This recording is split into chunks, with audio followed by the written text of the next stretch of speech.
प्यारे दोस्तों, आज के इस वीडियो में जानेंगे बिस्मिल्लाह की बरकत की एक अजीब वाक़े के बारे में। जब बिस्मिल्लाह पढ़ने की वजह से बाप ने अपनी बेटी को मारने की कोशिश की और उसके सामने सांप रख दिया, तो उसके साथ क्या हुआ, जानने के लिए पूरे वीडियो को आखिर तक जरूर देखिएगा। तो चलिए शुरू करते हैं आज की ये वीडियो। एक मर्तबा का वाक़या है। किसी गांव में एक गैर मुसलमान लड़की रहती थी। अल्लाह ताला की कुदरत देखिए कि जब वो किसी के दिल में ईमान की नूर पैदा करना चाहे तो उसके लिए किसी जरिया पैदा कर देता है। इसीलिए उस गैर मुसलमान लड़की की दोस्ती एक मुसलमान लड़की से हो गई। वो मुसलमान लड़की हर वक्त उसे इस्लाम के बारे में बताती रहती थी। आखिरकार ऐसा हो गया कि उस गैर मुसलमान के दिल में इस्लाम के लिए मोहब्बत पैदा हो गई और उसने चुपके मुसलमान हो गई। तो उसने अपने मुस्लिम दोस्त को कहा, देखो मैंने अब कलमा पढ़ लिया है और अब मैं मुसलमान हूँ। अब मुझे तुम कुरान शरीफ की तालीम दो ताकि मैं अल्लाह ताला की किताब को पढ़कर उसे समझने की कोशिश करूँ। मुसलमान बच्ची ने उसे इब्तिदाई तौर पर कायदा की तालीम दी। उसके बाद उसे बिस्मिल्लाहिर्रहमानिर्रहीम का सबक दिया और उससे कहा, तुम इसको याद कर लो, क्योंकि कोई भी हलाल काम करने से पहले हम लोगों को अल्लाह ताला के नाम के साथ यानी बिस्मिल्लाह शरीफ पढ़ने के बाद शुरू करना चाहिए। अब वो लड़की मुसलमान हो चुकी थी और इसलिए उसने बड़ी पाबंदी के साथ बिस्मिल्लाहिर्रहमानिर्रहीम पढ़ती रही और उसे बिस्मिल्लाह शरीफ से इतना मोहब्बत हो गई कि वो हर वक्त बिस्मिल्लाह शरीफ की विरद करने लगे। चलते बैठते, खाते पीते, उठते बैठते हर वक्त वो बिस्मिल्लाह पढ़ने लगी। वो सारे काम शुरू करने से पहले बिस्मिल्लाह शरीफ पढ़ने लगी। उसके बाद जब ये सुना तो उसने सोचा, मेरी बेटी ये क्या पढ़ रही है। जब उसने ये मालूम किया कि तुम क्या पढ़ रही हो तो उसने कहा, कुछ नहीं, बस ऐसे ही। बाप ने कहा, नहीं, कई दिनों से मैं देख रहा हूँ कि तुम्हारी तबीयत बदली है।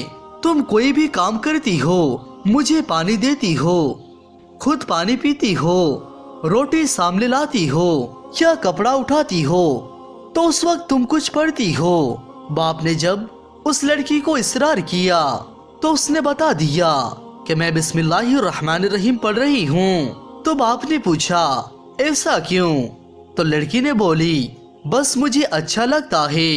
ऐ सुनकर बाप ने जोश के बजाय होश में आकर काम लिया और उस वक्त कुछ नहीं कहा।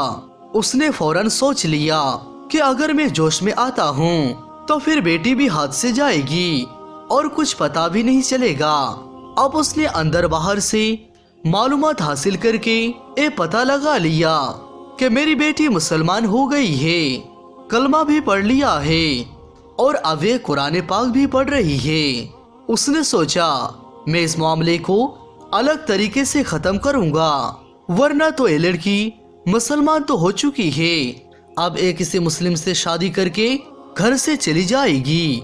अब वो लड़की जब भी बिस्मिल्लाह शरीफ पढ़े तो उसके बाप के बदन में आग लग जाती थी, लेकिन उसने अपने गुस्से पर काबू रखा और जाकर एक जोगी से मुलाकात की और जाकर कहा, भाई मुझे कोई ऐसा जहरीला सांप दो जो कि इतना जहरीला हो कि उसके डंक से कोई भी जिंदा बच ना सके।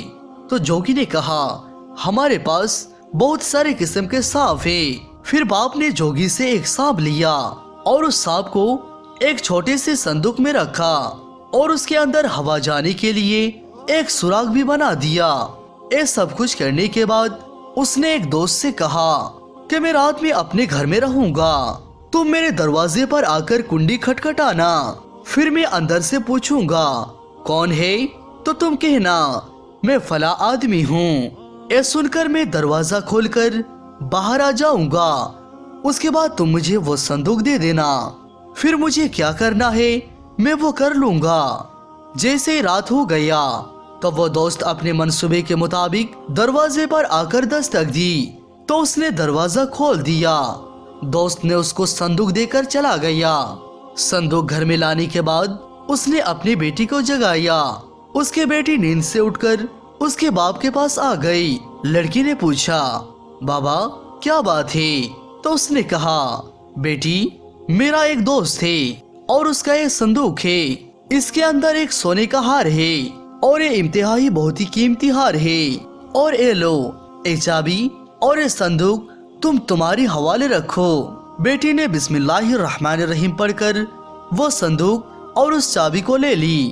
باپ نے سوچا جب اس بچی کے دماغ میں آئے گا تو یہ ضرور چپکے سے اس صندوق کو کھولے گی، اور جب اس کو کھولے گی تو یہ زہریلا سانپ اسے ڈس لے گا، پھر میں شور مچا دوں گا کہ میرے بیٹی کو سانپ نے ڈس لیا ہے۔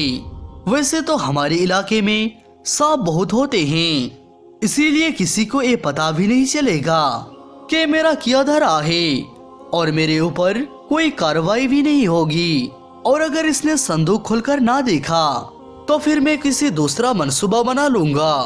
ایک دن گزر گیا تو باپ نے دیکھا بیٹی ابھی تک زندہ ہے، اس کا مطلب اس نے صندوق کھول کر نہیں دیکھا۔ اب اس نے دوسری رات دوست کو پھر سے بلایا اور کہا، تم پھر آدھی رات کو آنا اور اسی طرح سے آ کر آواز دینا، آگے کا مسئلہ میں دیکھ لوں گا۔ منصوبے کے مطابق اس بار بھی اس کے دوست آدھی رات کو آیا اور آ کر دروازے پر دستک دی، اور یہ شخص اٹھ کر باہر چلا گیا۔ پھر تھوڑی دیر کے بعد وہ گھر میں واپس آیا اور اپنی بیٹی کو نیند سے جگایا۔ بیٹی نے کہا، بابا کیا بات ہے؟ اس نے کہا، وہ جو میرا دوست تھا جو صندوق دے گیا تھا جس میں زیورات تھی، تو اس کے اندر کافی زیورات تھے، لیکن اس میں ایک ہار بہت بڑا ہے، باقی سب چھوٹے چھوٹے زیورات تھے۔ تم وہ بڑا والا ہار لا کر مجھے دو تاکہ میں اسے اس دوست کو دے سکوں، اور باقی زیورات تم اپنے پاس ہی امانت کے طور پر رکھ دو۔ وہ لڑکی اندر آ کر گھر کو دیا سے روشن کیا۔ اس کے بعد اس نے پھر سے بسم اللہ شریف پڑھ کر اس صندوق کا تالا کھول دیا، اور پھر سے بسم اللہ الرحمن الرحیم پڑھ کر صندوق کے اندر ہاتھ ڈالا تو دیکھا صندوق کے اندر سونے کا ایک بہت بڑا ہار ہے، اور اس کے اوپر بہت سارے قیمتی موتی لگے ہوئے ہیں، اور وہ موتی اتنا روشن تھی کہ جس سے پورا گھر جگمگانے لگا۔ لیکن اس ہار کے علاوہ صندوق میں اور کوئی دوسرا زیور نہیں تھا۔ یہ دیکھ کر لڑکی نے اس کے باپ کو آواز دی، ابا جان، ابا جان یہاں آئے۔ آپ کہتے ہیں کہ باقی زیور صندوق میں ہی رہنے دے، لیکن اس میں تو ایک ہار کے علاوہ دوسرا کوئی زیور موجود نہیں ہے۔ جب باپ کمرے کے اندر آیا تو اس نے دیکھا کہ اس کی بیٹی کے ہاتھ پر ایک بہت بڑا ہار تھا، اور ایسا خوبصورت ہار اس نے زندگی میں کبھی نہیں دیکھا تھا۔ یہ دیکھ کر اس کے باپ حیران اور پریشان ہو گیا اور کہنے لگا، بیٹی یہ کوئی ہار نہیں ہے، بلکہ یہ وہ بسم اللہ شریف کی برکت ہے جو تو ہر وقت پڑھتی ہے۔ اور اس نے کہنے لگا، میں بھی توبہ کرتا ہوں اور سچے دل سے کلمہ پڑھ کر مسلمان ہو جاتا ہوں، چونکہ میں اپنی آنکھوں سے اللہ تعالیٰ کی قدرت کی کرشمہ کو دیکھ رہا ہوں۔ میں سمجھ گیا ہوں کہ قرآن پاک کی حقیقت کیا ہے۔ میں نے تو تجھے مارنے کے لیے صندوق کے اندر سانپ رکھا تھا، یہاں کوئی ہار نہیں تھا، لیکن اللہ چاہے تو سانپ کو بھی سونا بنا دے سکتا ہے، جو میں اپنی آنکھوں سے دیکھ رہا ہوں۔ اس کے بعد وہ ظالم شخص کلمہ پڑھ کر مسلمان ہو گیا۔ سبحان اللہ۔ اس کے باپ نے کہا، تم یہ بات کسی کو نہ بتانا کہ ہم لوگ مسلمان ہو چکے ہیں، چونکہ اگر یہ کسی کو پتہ چل گیا کہ ہم نے اسلام قبول کر لیا ہے تو لوگ ہمیں یہاں رہنے نہیں دیں گے، ہم چپکے سے یہاں سے چلے جائیں گے، پھر کہیں جا کر ہم اپنا مذہب ظاہر کریں گے۔